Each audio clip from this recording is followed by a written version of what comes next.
Thank you, Jesus.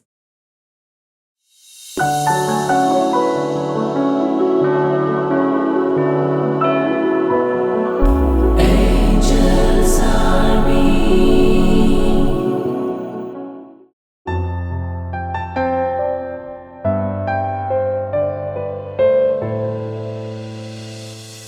ദൈവം യോജിപ്പിച്ചു നമ്മെ സൃഷ്ടികർമ്മത്തിൽ പങ്കുചേർത്തു.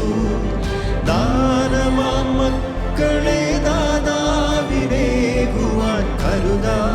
കരുതി വളർത്താം. വിശുദ്ധ വീതി സ്വർഗത്തിലേക്കുള്ള വീതി. ഒരു ചെറുപൂ വിരിയുന്ന കാലം, ഒരു തിരിനാളം തെളിയുന്ന നേരം. ഹായ്, ഞാൻ മനു, ഇതെൻ്റെ ഭാര്യ Elria. After a huge success of Madhuramozhi, angels army ഇവിടെ നിങ്ങൾക്കായി ഒരുക്കുന്നത് ഒരു പുതിയ പ്രോഗ്രാമാണ് വിശുദ്ധ വീതി. മധുരമൊഴി പാരൻറ്റിങ്ങിനെ കുറിച്ചാണ് ചർച്ച ചെയ്തിരുന്നെങ്കിൽ വിശുദ്ധ വീതി ഇവിടെ നിങ്ങൾക്കായിട്ട് ഒരു കുടുംബം എങ്ങനെയാണ് വിശുദ്ധിയോടുകൂടി ജീവിക്കേണ്ടതെന്ന് അതിൻ്റെ ഫ്രം ദ സ്ക്രാച്ച് തൊട്ടുള്ള ഡിസ്കഷൻസ് ആയിരിക്കും ഇവിടെ നടക്കുക. ഇവിടെ ഒരു സമ്മാനം ഇരിക്കുന്നത് ശ്രദ്ധിച്ചായിരുന്നോ? ഞാൻ ശ്രദ്ധിച്ചായിരുന്നു.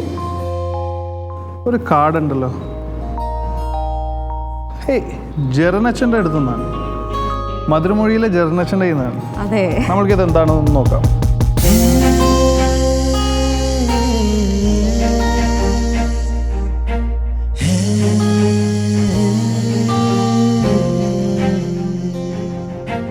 ഒരു ചെറുപൂ വിരിയുന്ന കാലം. ബ്യൂട്ടിഫുൾ. ഒരു മാതാവിൻ്റെ സ്റ്റാച്ചു ആണ് അച്ഛൻ നമുക്ക് അയച്ചു തന്നിരിക്കുന്നത്. തികച്ചും ശരിക്കും നല്ല ഭംഗിയുണ്ടല്ലേ? അതെ, ഇത് നമ്മൾ എവിടെയൊന്ന് പ്രതിഷ്ഠിക്കുക. ഇനി ഒന്നിന് നമ്മുടെ സെൻറ്റർ ടേബിളിൽ തന്നെ വെക്കാം. യെസ്, നമ്മുടെ എല്ലാ ഡിസ്കഷൻസ് മാതാവിൻ്റെ സാന്നിധ്യത്തോടൊപ്പം ആയിരിക്കട്ടെ എന്നുള്ളതിൻ്റെ ഒരു പ്രതീകമായിട്ട്. എന്തോ ഒന്ന് മിസ്സിംഗ് ആയിട്ട് തോന്നുന്നുണ്ടോ? നമുക്ക് ഈ ഒരു ക്യാൻഡിൽ എൻ്റെ നടുക്ക് വെച്ചാലോ? യെസ്.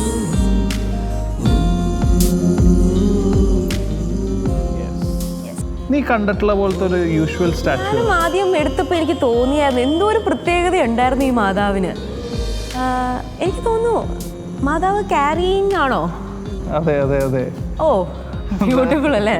ഈ ഒരു വേദിയിൽ ഏറ്റവും ആപ്റ്റ് ആയിട്ടുള്ള ഒരു സ്റ്റാച്ചു ആണത്. ശരിക്കും ക്യാരിയിങ് ആയിട്ടുള്ളൊരു മാതാവിൻ്റെ ഒരു സ്റ്റാച്ചു ഞാനിതുവരെ കണ്ടിട്ടില്ല.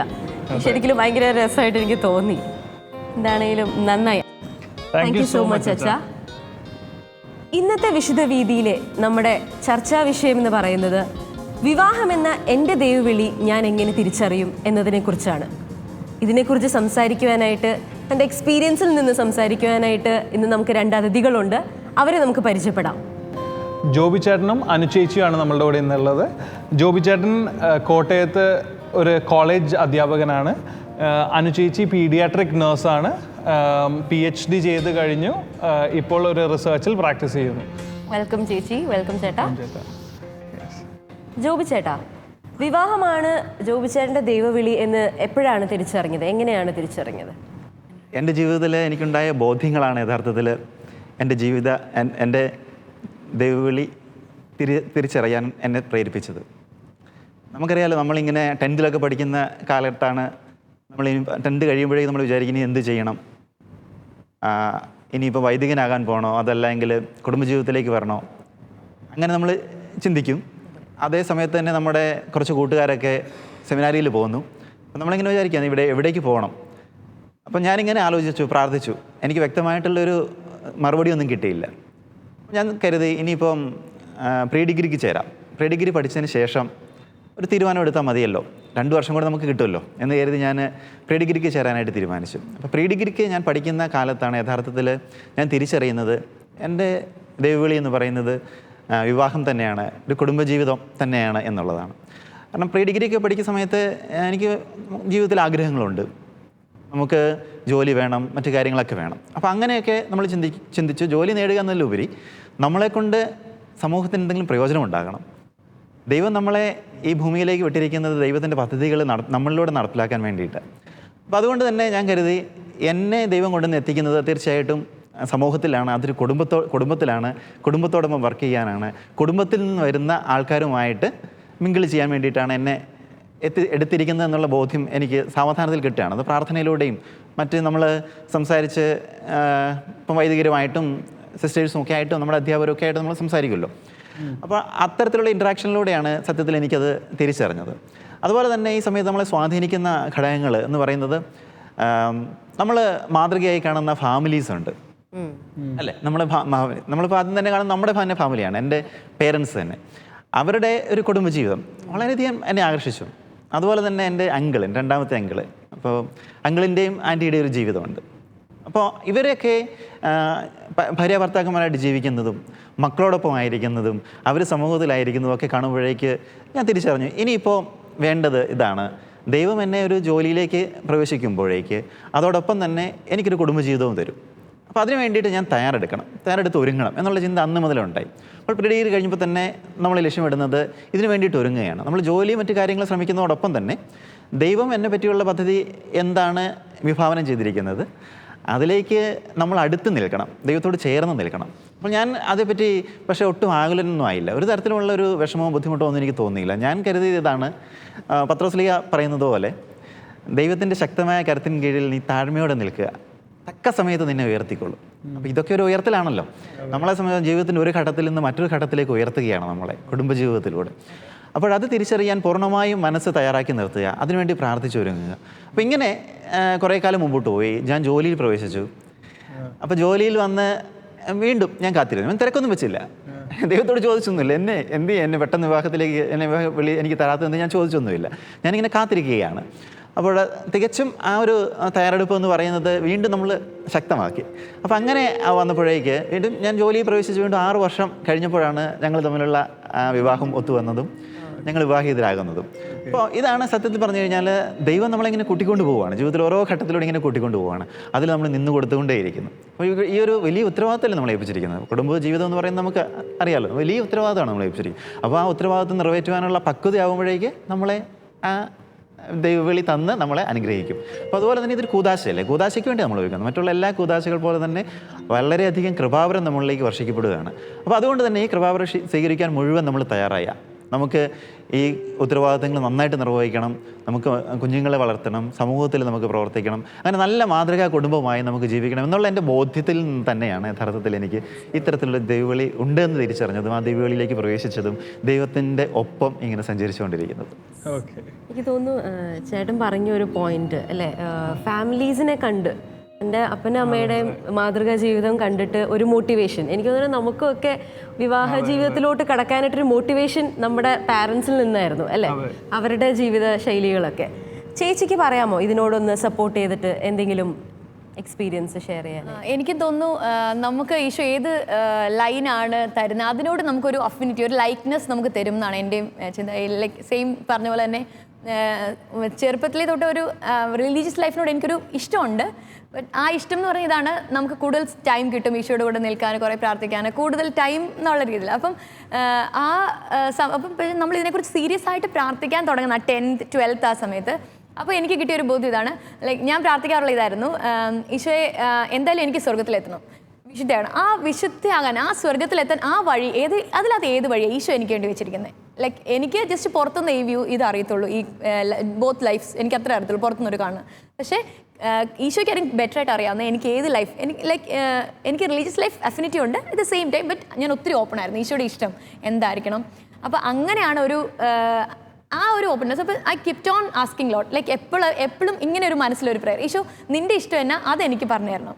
അപ്പം എൻ്റെ 3 ആൻറ്റിമാർ, ഇമ്മീഡിയറ്റ് എൻ്റെ ആൻറ്റിമാർ ഉണ്ട്, സിസ്റ്റേഴ്സ്. അപ്പം അവരുടെയൊക്കെ കൂടെ മഠത്തിലൊക്കെ ചെല്ലുമ്പോൾ അവർക്ക് ചോദിക്കും സിസ്റ്റർ അതിന് ഇഷ്ടമുണ്ട്. അപ്പോൾ ഞാൻ പറയും ഈശോ പറയട്ടെ, ഈശോ പറയുകയാണെങ്കിൽ ഞാൻ വരും ഉറപ്പായിട്ടും. And then I went on. And പിന്നെ എൻ്റെ പഠിക്കുന്ന സമയത്ത് ഞാൻ ആ ലൈക്ക്നെസ്സിനെ കുറിച്ച് പറയുകയാണ്. ഞാൻ ഗ്രാജുവേഷൻ ഡൽഹിയിലാണ് ചെയ്തത്, പിന്നെ PG ചണ്ഡീഗഡിലായിരുന്നു. രണ്ടിടത്തും എൻ്റെ ലോക്കൽ ഗാർഡിയൻസ് ആയിരുന്നു ഫാമിലീസ്. ശരിക്കും ഈശോ എന്നെ ഹിൻഡ് ചെയ്യുമായിരുന്നു എന്ന് തന്നെ ഞാൻ പറയണം. അവരുടെ ഇപ്പം ജോച്ച പറഞ്ഞ പോലെ തന്നെ അവരുടെ ഒരു ലൈഫാണ് ശരിക്കും എനിക്ക് അങ്ങനെ അതൊരു ആ ഹിൻ്റായിട്ട് തന്നെ ഞാൻ പറയാം. പക്ഷേ ഹിൻ്റാണ്, എനിക്ക് കുറേ കൺഫർമേഷൻ കിട്ടുന്നു. പക്ഷേ still I wait for the like green signal from Lord. Like Eesho confirm ചെയ്യണം. ഇത് ലൈക്ക് ശരിക്കും ഒരു ലൈക്ക് ഈസി ആയിട്ടുള്ള പാത്തല്ല. അപ്പോൾ ഒബിയസ്ലി ഈശോ കൺഫേം ചെയ്യണം.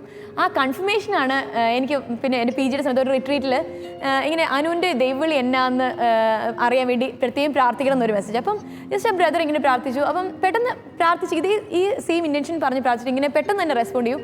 അനുവിൻ്റെ ജോലിയും അനുവിൻ്റെ ശുശ്രൂഷയും പാരലായിട്ട് പോവും. അതിന് പറ്റിയ ഒരാളെ ദൈവം തരും. So that was the confirmation. അന്ന് ഞാൻ GC യൂത്താണ്, പക്ഷേ ശുശ്രൂഷ അങ്ങനെ ഒന്നും നമ്മൾ മനസ്സിൽ പോലും ഇല്ല. പക്ഷേ ഈശോയ്ക്ക് നമ്മളെക്കുറിച്ചൊരു പ്ലാൻ ഉണ്ടായിരുന്നു. ആൻഡ് ആ പ്ലാൻ ഇപ്പോൾ എനിക്ക് പറയാൻ പറ്റും, ഈശോ പറഞ്ഞ പോലെ മർത്ത ആൻഡ് മേരി ഇപ്പോൾ എനിക്ക് ബാലൻസ് ചെയ്ത് കൊണ്ടുപോകാൻ പറ്റും. എനിക്ക് ഡെയിലി എനിക്ക് ഈശോ എടുത്തിരിക്കാൻ പറ്റും. അറ്റ്ലീസ്റ്റ് 1 മണിക്കൂർ ഡെയിലി കുർബാന എന്ന് പറയുന്നത് തന്നെ വലിയൊരു അസറ്റാണ്. ആ ഡെയിലി മാസിൻ്റെ കൂടെ തന്നെ 1 മണിക്കൂർ ഈശോ എടുത്ത് എക്സ്ക്ലൂസീവ് ഇരിക്കാൻ പറ്റുന്നുണ്ട്. At the same time balancing my work and my family. അപ്പം that itself shows that അത് ഈശോയുടെ തന്നെ ഒരു പ്ലാനാണ്. അപ്പം എൻ്റെ വിചാരം അത് തന്നെ, നമ്മൾ ഈശോയോട് കോപ്പറേറ്റ് ചെയ്യുക, ഈശോയോട് ഓപ്പൺ ആയിരിക്കുക. So Eesho will show your way towards holiness and towards heaven. Okay, great. ഈ ഒരു പ്രോഗ്രാമിൽ ഇതേപോലെ തന്നെ നമ്മളുടെ കൂടെ ലൈവ് സ്റ്റുഡിയോ നിന്ന് ഏഞ്ചൽസ് ആർമിയുടെ ലൈവ് സ്റ്റുഡിയോ നിന്ന് ടോജനും മീനുവും ഞങ്ങളുടെ കൂടെ ഇപ്പോൾ ഉണ്ട്. അവരുടെ കൂടെ സ്പെഷ്യൽ ഗസ്റ്റ് ആയിട്ട് വന്നേക്കുന്നവർ ആരാണെന്ന് നമുക്ക് നോക്കാം. ആൻഡ് ഈ വിഷയത്തിനെ പറ്റി അവർക്ക് എന്താ പറയാനുള്ളതെന്ന് നമുക്ക് അവരുടെ അടുത്ത് നിന്ന് കേൾക്കാം. Hi Tojan. Hi Meenu. Thank you Manu. Thank you Elria. Okay, ഇപ്പോൾ ഞങ്ങളുടെ കൂടെ ഇന്നുള്ള ഫാമിലി ജോമിൻ സ്റ്റെല്ല ദമ്പതിമാരാണ്. They are settle in Bangalore. അവർക്ക് 4 കുട്ടികളുണ്ട്. ജോമിൻ ചേട്ടൻ അവിടെ കാറ്റഗിസം ടീച്ചറാണ് ആൻഡ് ഓൾസോ ഒരു BTH സ്റ്റുഡൻ്റ് ആണ്, തിയോളജി സ്റ്റുഡൻറ്റ്. ചേട്ടൻ മാത്രമല്ല, സ്റ്റെല്ല ചേച്ചിയും ഇവർ രണ്ടുപേരും തിയോളജി സ്റ്റുഡൻസാണ്. നമ്മളിപ്പോൾ കേട്ടു വിവാഹം എന്നതും ഒരു വിളിയാണെന്നുള്ളത്. അപ്പോൾ ജോമിൻ ചേട്ടാ, ഈ ഒരു വിഷയത്തെക്കുറിച്ച് എന്താണ് നമ്മുടെ പ്രേക്ഷകരോട് പറയാനുള്ളത്? ദൈവശാസ്ത്രം പഠിക്കുമ്പോൾ നമ്മൾ കടന്നു പോകുന്ന ഒരു വളരെ നല്ലൊരു ടോപ്പിക്കുണ്ട്. പിതാവും പുത്രനും പരിശുദ്ധാത്മാവുമായ ദൈവം ഈ മനുഷ്യ സൃഷ്ടി നടത്തുന്നതിന് മുമ്പ് അവരെങ്ങനെയായിരുന്നു, അതേക്കുറിച്ച് നമുക്ക് ചിന്തിക്കാം. അത് ചിന്തിക്കുമ്പോൾ പിതാവും പുത്രനും പരിശുദ്ധാത്മാവും ഒന്നായിരുന്നത് ഒരു ട്രയൂൺ ലവ്, അതായത് ത്രിത്വൈക സ്നേഹത്തിലായിരുന്നു. ആ സ്നേഹം ഒരിക്കലും ഒരു സ്ഥലത്ത് മാത്രം നിൽക്കുന്നതല്ല, അത് കവിഞ്ഞൊഴുകി മറ്റുള്ളവരിലേക്ക് പകരപ്പെടുന്നതാണ്. അപ്പം ആ സ്നേഹത്തിൻ്റെ ഓവർഫ്ലോ ആണ് ഇന്നീ കാണുന്ന നാം ഓരോരുത്തരും. കത്തോലിക്ക സഭയുടെ മതബോധന ഗ്രന്ഥം 1604 ഈ സ്നേഹമാണ് നമ്മുടെ മൗലികമായ ബോധ്യമെന്നും സ്നേഹത്തിലൂടെയാണ് നമ്മൾ ഉണ്ടായെന്നും സ്നേഹത്തിലൂടെയാണ് നമ്മൾ ദൈവത്തിലേക്ക് തിരിച്ചു പോകേണ്ടതെന്നും ഒക്കെ വ്യക്തമായിട്ട് പറയുന്നുണ്ട്. അപ്പം നമ്മൾ വിശുദ്ധ ഗ്രന്ഥത്തിലേക്ക് വരാം. വിശുദ്ധ ഗ്രന്ഥത്തിലോട്ട് വരുമ്പം വിശുദ്ധ ഗ്രന്ഥത്തിലെ ആദ്യത്തെ പുസ്തകം ഉൽപ്പത്തിയുടെ പുസ്തകമാണ്. ആ ഉൽപ്പത്തിയുടെ പുസ്തകത്തിൽ മനുഷ്യൻ ദൈവത്തിൻ്റെ സ്വന്തം ഛായയിലും സാദൃശ്യത്തിലും സ്നേഹത്തിൽ സൃഷ്ടിച്ചു. സ്ത്രീയും പുരുഷനുമായി സൃഷ്ടിച്ചു ഒരു കുടുംബമാക്കി. ലോകത്തിലെ ആദ്യത്തെ കുടുംബമാണത്, വിവാഹമാണത്. അത് കടന്നു പോരുന്നതൊക്കെ ആ ബൈബിളിലെ വചനങ്ങളിലൂടെ നമ്മൾ കടന്നു പോകാം. പല ബുക്കുകളിലും നമ്മൾ കുറേ വിവാഹത്തെക്കുറിച്ച് കാണുന്നു. വിവാഹങ്ങൾ ബൊമ്മകളിലൂടെ സംസാരിക്കപ്പെടുന്നു. വിവാഹത്തിന് വളരെ മഹനീയമായ ഒരു സ്ഥാനമാണ് വിശുദ്ധ ഗ്രന്ഥം നൽകുന്നത്. അപ്പോൾ നമ്മൾ അവസാനത്തെ ഗ്രന്ഥമായ വെളിപാടിലേക്ക് പോകാം. വെളിപാടിൽ അവസാനത്തെ ദർശനം എന്താണ്? സഭയാകുന്ന സ്വർഗീയ ജെറുസലേം മണവാട്ടിയെപ്പോലെ അണിഞ്ഞൊരുങ്ങി തൻ്റെ പ്രതിശ്രുത വരനായ ഈശോയെ വെയിറ്റ് ചെയ്യാണ്. ഈശോയെ ആ ഒരു വിവാഹത്തെക്കുറിച്ചാണ് അവിടെ, കുഞ്ഞാടിൻ്റെ വിവാഹ ആഘോഷത്തെക്കുറിച്ചാണ് അവിടെ പങ്കുവയ്ക്കുന്നത്. വിശുദ്ധ ഗ്രന്ഥം മുഴുവൻ ആ സ്നേഹത്തിൻ്റെ വലിയ കാര്യങ്ങൾ പറഞ്ഞു വരുന്നു. അതിൽ നമ്മൾ എത്തിക്കുന്നത് ഒത്തിരി വിവാഹങ്ങളുടെ കാര്യവും അതിനകത്ത് പറയുന്നു. അപ്പം അതിലേക്ക് യുക്യാറ്റ് എന്താ പറയുന്നത് നമുക്ക്?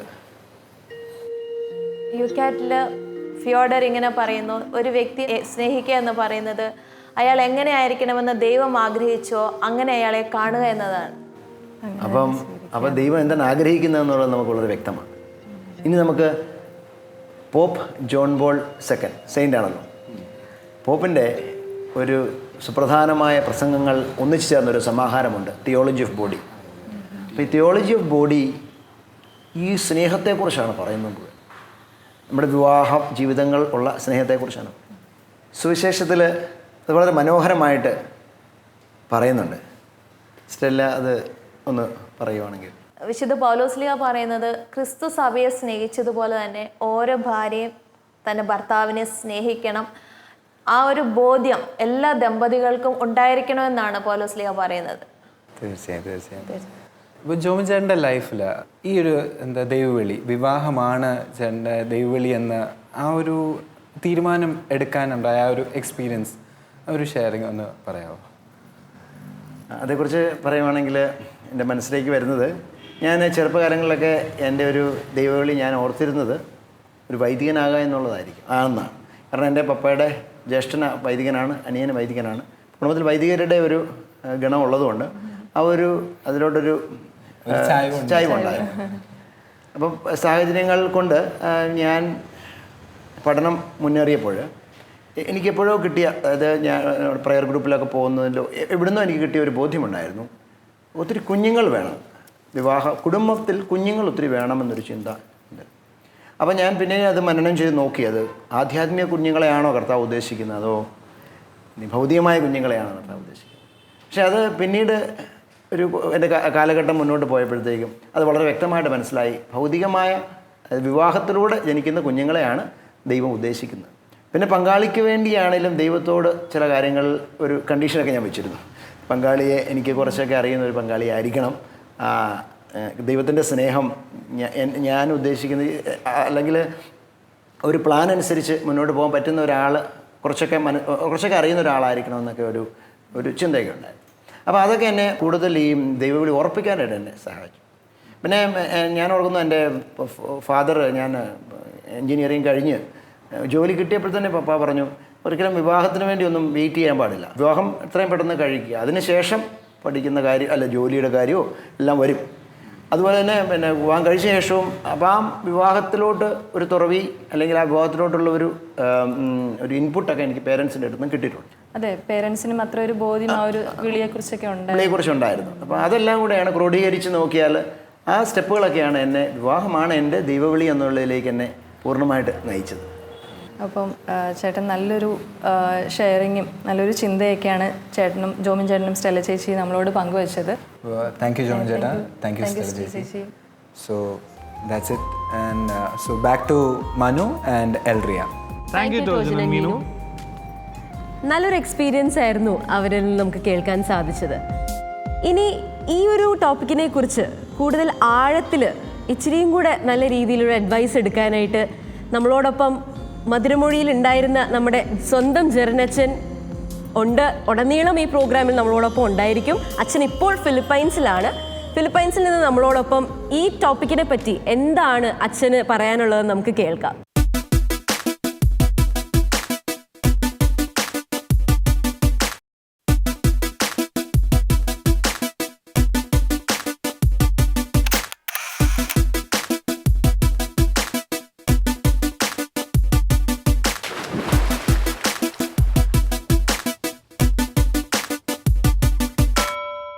ഈശോമിശിഹായ്ക്ക് സ്തുതിയായിരിക്കട്ടെ. എല്ലാവർക്കും ഫിലിപ്പീൻസിൽ നിന്നും സ്നേഹപൂർവ്വം ആശംസകൾ. നമ്മൾ ഇത്ര നേരം കേട്ടുകൊണ്ടിരുന്ന ദൈവവിളിയെ പറ്റിയായിരുന്നു. എങ്ങനെ നമുക്ക് ദൈവവിളി തിരഞ്ഞെടുക്കാം? അത് പൗരോഹിത്യത്തിലേക്കാണോ, സന്യാസത്തിലേക്കാണോ, അതോ വിവാഹ ജീവിതത്തിലേക്കാണോ? നമുക്ക് എങ്ങനെ അത് ഡിസൈൻ ചെയ്യാം? അതിനെപ്പറ്റി നമ്മൾ ഇത്ര നേരം കേട്ടുകൊണ്ടിരുന്നത്. നമ്മുടെ കുഞ്ഞുങ്ങൾക്ക് എല്ലാവർക്കും, പ്രത്യേകിച്ചൊരു നമ്മുടെ സൺഡേ സ്കൂളിൽ പഠിക്കുന്ന, കത്തോലിക്ക സ്കൂളിൽ പഠിക്കുന്ന കുഞ്ഞുങ്ങൾക്കൊക്കെ ഒരു 7ാം ക്ലാസ് 8ാം ക്ലാസ് വരെയൊക്കെ ഒറ്റ സ്വപ്നമല്ലേ ഉള്ളൂ, അത് അച്ഛനാവുക, സിസ്റ്റർ ആവുക. നല്ല അച്ഛന്മാർ, ബുള്ളറ്റിൽ പോകുന്ന അച്ഛന്മാരെ കാണുമ്പോഴും, പ്രസംഗം പറഞ്ഞ അച്ഛന്മാരെ കാണുമ്പോഴും, ഉടുപ്പിട്ട അച്ഛന്മാരെ കാണുമ്പോഴും എല്ലാ ആൺകുട്ടികൾക്കൊരു സ്വപ്നമുണ്ട്, ഒരു അച്ഛനാവുക. അതൊരു സൂപ്പർ സ്റ്റാർ ഫിഗർ ആണല്ലോ. അല്ലെങ്കിൽ ഒരു സിസ്റ്റർ ആവുക. പക്ഷേ ഈ 8ാം ക്ലാസ് 9ാം ക്ലാസ് 10 +2 ഒക്കെ എത്തുമ്പോഴാണ് പതുക്കെ നമുക്ക് സ്വപ്നങ്ങളൊക്കെ മാറി തുടങ്ങുന്നത്. ചെറിയ പ്രേമങ്ങളും പ്രണയങ്ങളും നമ്മൾ പുസ്തകങ്ങൾ വായിക്കുന്നതും സിനിമ കാണുന്നതൊക്കെ നമ്മളെ കാര്യമായിട്ട് അഫക്റ്റ് ചെയ്ത് നമുക്ക് ഈ ഒരു പൗരോഹിത്യ സന്യാസത്തിലേക്ക് വെളിയിൽ നിന്ന് കുടുംബജീവിതത്തിലേക്കും ബാക്കിയുള്ള സ്വപ്നങ്ങളിലേക്കൊക്കെ പോകുന്നത്.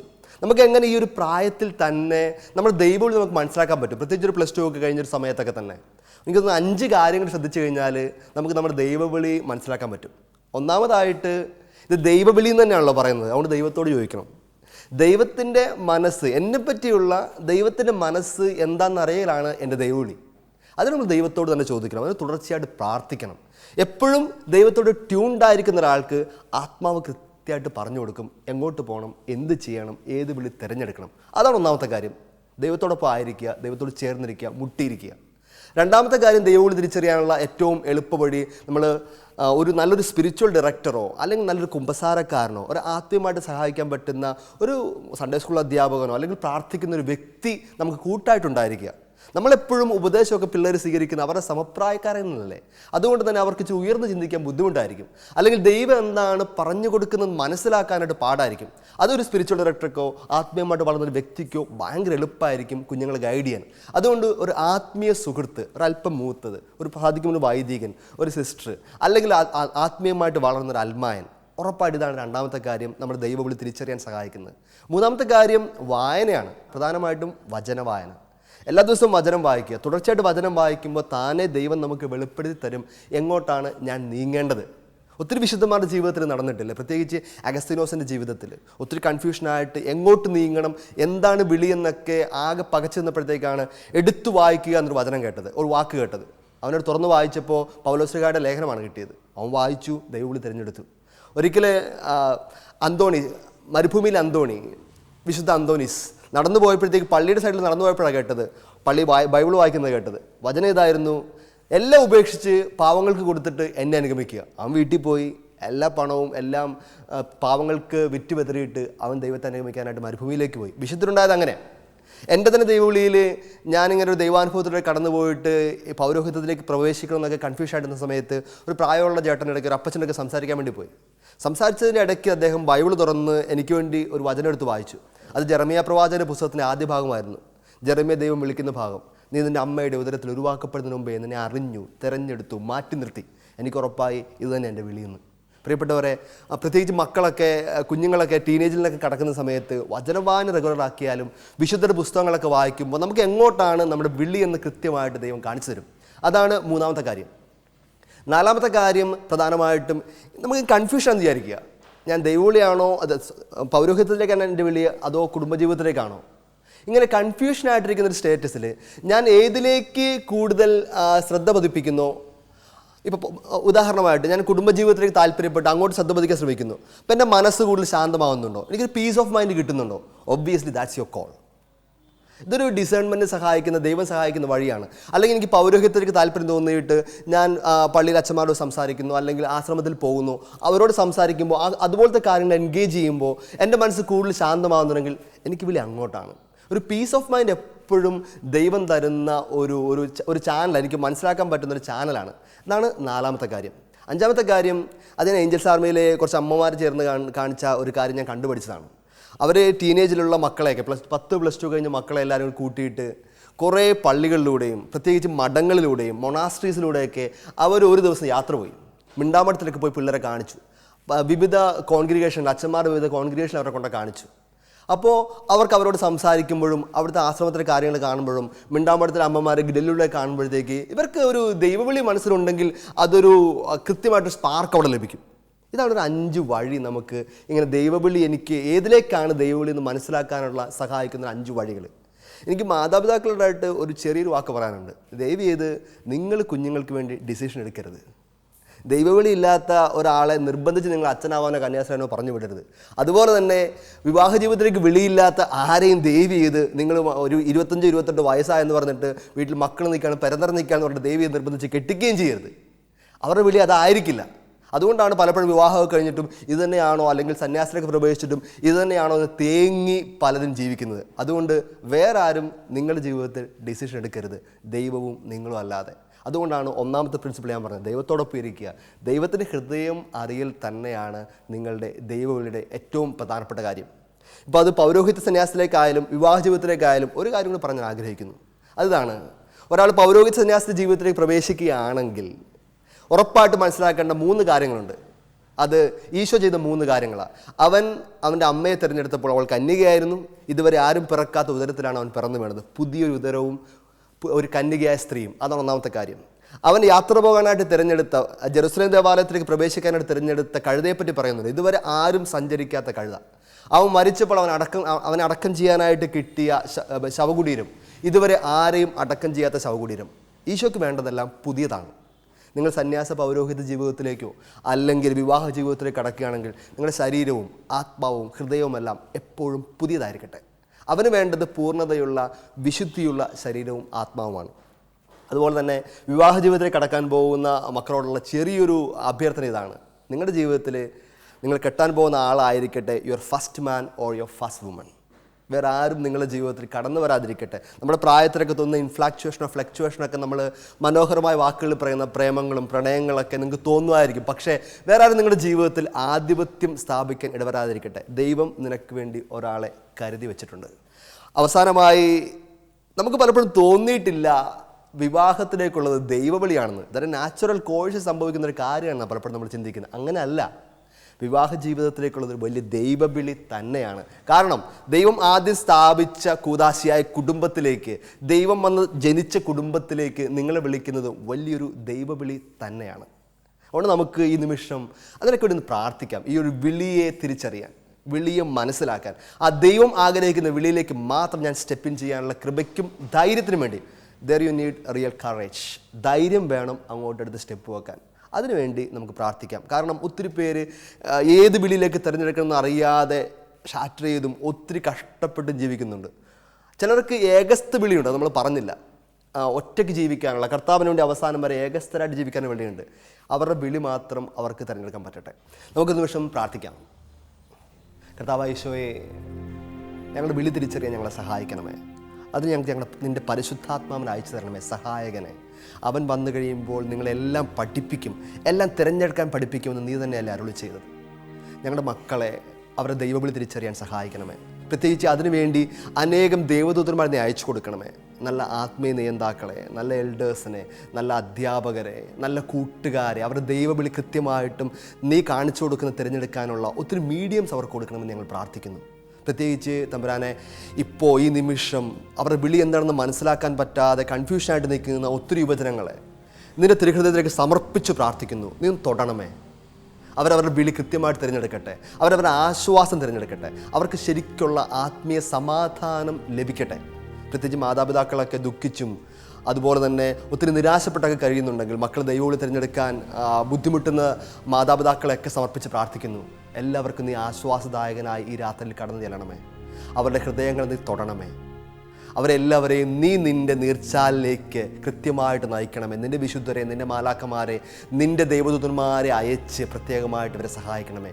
അമ്മേ മാതാവേ, ദൈവവിളി തിരഞ്ഞെടുക്കുന്നതിൽ ഏറ്റവും മുൻപിൽ നിന്ന് എല്ലാവരെയും സഹായിക്കുന്ന അമ്മേ, ഞങ്ങളുടെ മക്കൾക്ക് നീ തുണയും സഹായകയും എപ്പോഴും സ്വർഗത്തിൽ മധ്യസ്ഥയുമായിരിക്കണമേ. നമുക്കൊന്ന് ചേർന്ന് ഈശോമിശിഹായുടെ ആശീർവാദം സ്വീകരിക്കാം. നമ്മുടെ കർത്താവ് ഈശോമിശിഹായുടെ കൃപയും പിതാവായ ദൈവത്തിൻ്റെ സ്നേഹവും പരിശുദ്ധാത്മാവിൻ്റെ സഹവാസവും പരിശുദ്ധ അമ്മയുടെയും സ്വർഗം മുഴുവൻ്റെയും മാധ്യസ്ഥവും സംരക്ഷണവും ഉണ്ടായിരിക്കട്ടെ, ഇപ്പോഴും എപ്പോഴും എന്നേക്കും. ആമേൻ. താങ്ക് യു അച്ഛാ. താങ്ക് യു അച്ഛാ. ഈ ഒരു എപ്പിസോഡ് ശരിക്കും ഒരു കണ്ടന്റ് ഫിൽഡ് ആയിട്ടുള്ള ഒരു എപ്പിസോഡ് തന്നെയായിരുന്നു. ഇവരുടെ ഒരുപാട് എക്സ്പീരിയൻസ് നമ്മൾ കേട്ടു, റിസോഴ്സ് പേഴ്സൻ്റെ എക്സ്പീരിയൻസ് നമ്മൾ കേട്ടു, ഒപ്പം അച്ഛൻ്റെ ഒരു അഡ്വൈസും കൂടെ ആയപ്പോഴത്തേക്കും ശരിക്കും കംപ്ലീറ്റ് ആയി ഒരു എപ്പിസോഡ്. ഈ പ്രോഗ്രാമിനെ കുറിച്ചുള്ള ഫീഡ്ബാക്ക് അല്ലെങ്കിൽ ഈ ടോപ്പിക്കിനെ കുറിച്ച് നിങ്ങൾക്കുള്ള സംശയങ്ങളും അഭിപ്രായങ്ങളും ഒക്കെ ഏഞ്ചൽ സാമിയുടെ ഓഫീസ് നമ്പറുമായി ബന്ധപ്പെടുക. വിളിക്കേണ്ട നമ്പർ 0484-255-9313 അല്ലെങ്കിൽ drop us your mail at info@angelsami.in. വിശുദ്ധ വീതിയുടെ മറ്റൊരു എപ്പിസോഡിനായി നമ്മൾക്ക് കാത്തിരിക്കാം. Until then, goodbye.